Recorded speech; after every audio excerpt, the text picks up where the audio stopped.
The people have spoken, so I think it's time to talk about Spectacular Spider-Man. This show is, well, spectacular. I could very easily write a full video generally extolling its many virtues, concluding that this is the best adaptation of the character, praising its narrative and emotional maturity, etc, but well, plenty of videos like that exist already.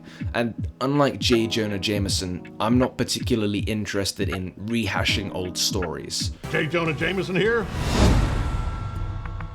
Spider-Man, a psychopath wielding powers he has no right to possess. When it became clear that Spectacular Spider-Man was winning that poll I showed you earlier, I embarked on a lightning-fast rewatch of the show, my first in, like 5 years, I think. I was looking for more specific themes and ideas, and, well, I came up with a couple. So without further ado, let me tell you about how the Spectacular Spider-Man is all about economics. Now, like the proverbial onion, there are layers to this, so let's start with the most obvious stuff. Peter and May Parker have money problems. This is made immediately apparent to us. It's the focus of one of the first scenes of the entire show, following our introduction to Peter and his costumed antics. It isn't getting any easier, Anna. We're almost out of money. Now, this is nothing new, of course. The idea of the Parkers having money troubles is pretty much as old as the web-slinger himself, and the downplaying of this aspect is one of the most common complaints about the newer films. But I don't think any other piece of Spider media explores money, the impact it has on Peter, and the impact it has on the costumed world of Spider-Man as deeply and purposefully as this show does. For a start, let's talk about the impact it has on Peter. Peter needs money. Aunt May can't pay the bills. And if our teenage hero can't find a way to help, then the lights will go off. That's the only reason Peter starts taking pictures of Spider-Man, and the only reason we're introduced at all to the world of the Bugle. It's also one of the reasons Peter accepts the internship at ESU. In a rookie error, he assumes it's paid. Pete, you're a high school kid with zero experience. You're not getting paid. It obviously isn't, and as a result, Peter now has to balance a third life, that of a freelance photographer being paid a pittance, with the previous two, that is, Spider-Man and his school and social life. We get the sense that Peter could probably just about balance any two of these three, but all three are just too much. In a sense, this entire show is the story of how this failure of balancing ruins Peter's life. This is very visible from the first few episodes, in fact. Let's look at episode 3, Natural Selection, the one where Dr. Connors becomes the Lizard. Peter obviously ducks out of the scene in order to suit up and help the good doctor, but his family's precarious financial situation means Peter is led to view this disaster as also an opportunity to earn some green. So he takes some photos, and Jameson credits those photos. Why wouldn't he? We see multiple times that, like any good capitalist, his publishing enterprise is driven solely by capital. Now that'd sell newspapers, huh? As a result, Gwen, the Connors, and Eddie Brock all see the credit and assume Peter ditched them in their time of need for purely financial reasons. Needless to say, this wrecks Peter's relationship with all of these characters, for the time being at least. Particularly with Eddie, but we'll get back to him soon. This is the first time, though, we glimpse the way that the economic pressures of Peter's lower class existence infiltrate and corrupt his friendships, social life, and future. And we see this general dynamic play out repeatedly throughout the season. For instance, the unpayable hospital bills we see in episode 12, leading Peter to embrace the symbiotes, further messing up his social life and moral virtue. But let's get to the next layer of the onion. For now, we'll forget about puny Parker and take a look at the webhead, because Spider-Man's very existence in this series is determined by similar financial pressures, entirely separate to those facing Peter. This is true in a macro sense. In fact, we can go further and say that Spider-Man only exists as a superhero at all because of money problems. After all, supervillains come later. Spider-Man is initially foiling petty crooks, and the vast majority of criminals like these only turn to crime because, they can't get by outside of crime. And once you've turned to crime in desperation, good luck getting a regular job with a criminal record, and so the cycle begins anew. But I'm more interested in Spider-Man's rogues gallery, the variety of costumed or powered villains the show uses as its primary antagonists.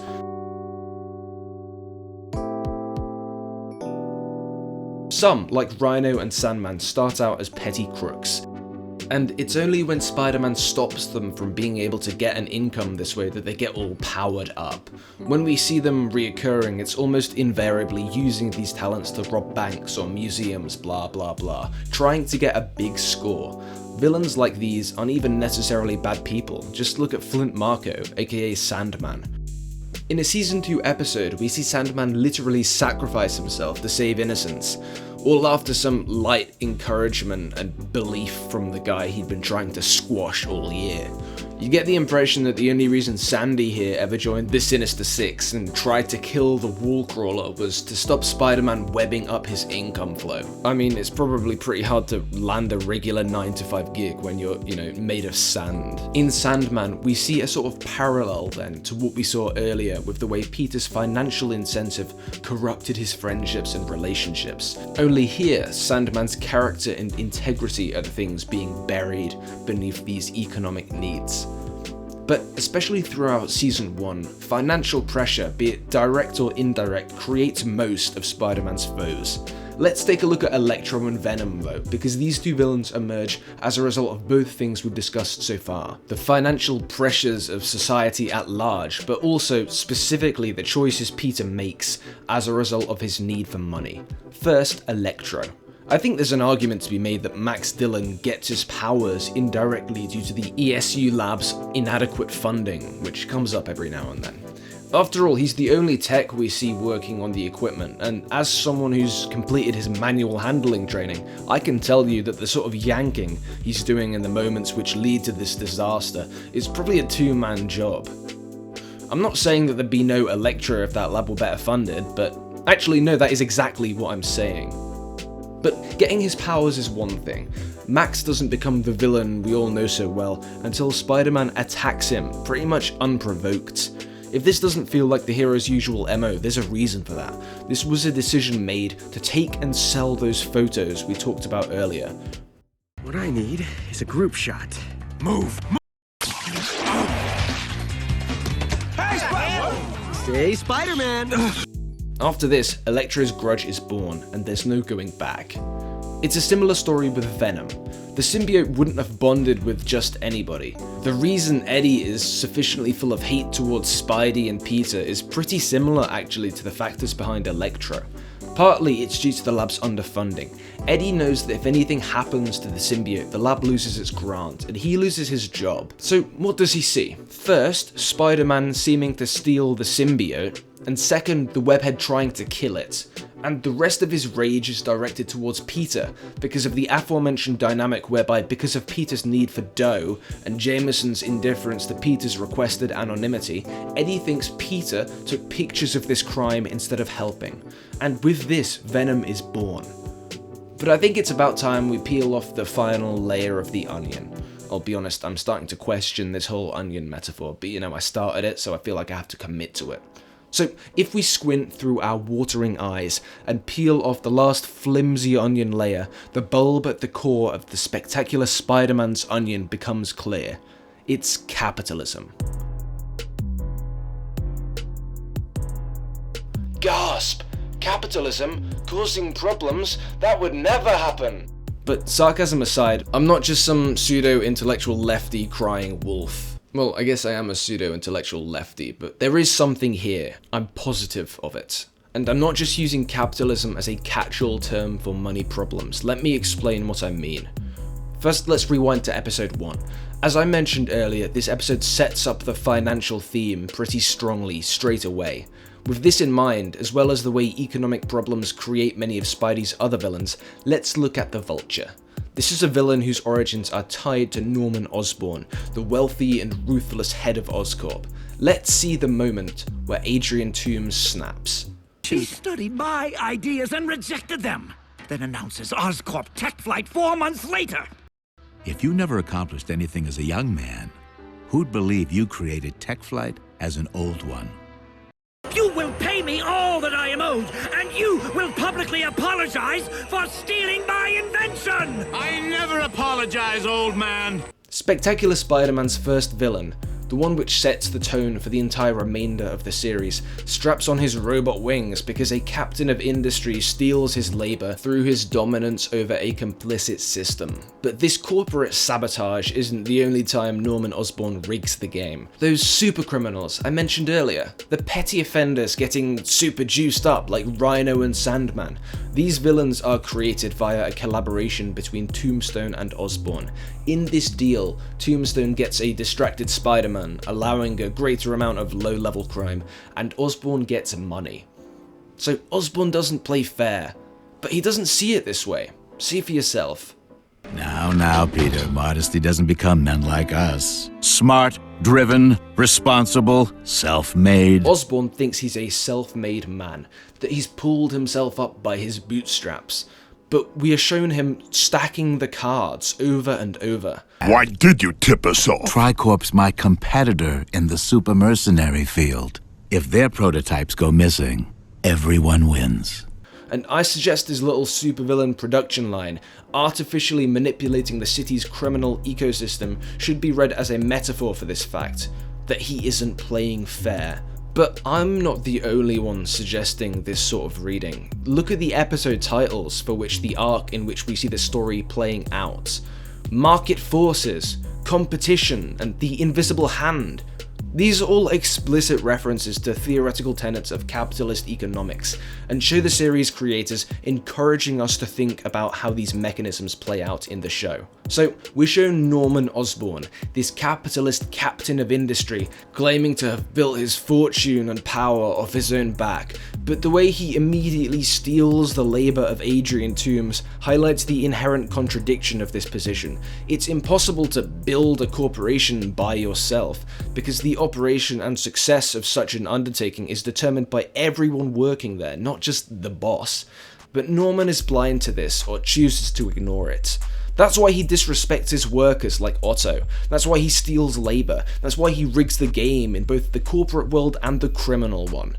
The show tells us that it's not about honest work and being a self-made man, it's instead because of the profit incentive. That's how he can maximize his revenue. So let's bring it back to capitalism. At its core, capitalism is the ideology which places capital, that is money, above all else. It's literally in the name.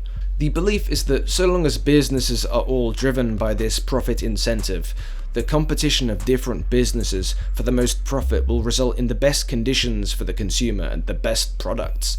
But the other central part of capitalism is private ownership of these businesses, whereby people like Norman own the companies and hire workers to perform labor in a way which profits the owner. The idea is that workers can choose how and for whom they wish to sell their labor, and the aforementioned free competition of businesses means that companies are fighting each other to offer the best jobs for these workers. Everyone's happy, right? Well, that's the idea. I'm not gonna go into the flaws of the ideology here, like how it all flips when there's more workers than jobs, so workers have to compete amongst themselves for the scraps corporations dangle in front of them like bones before starving dogs.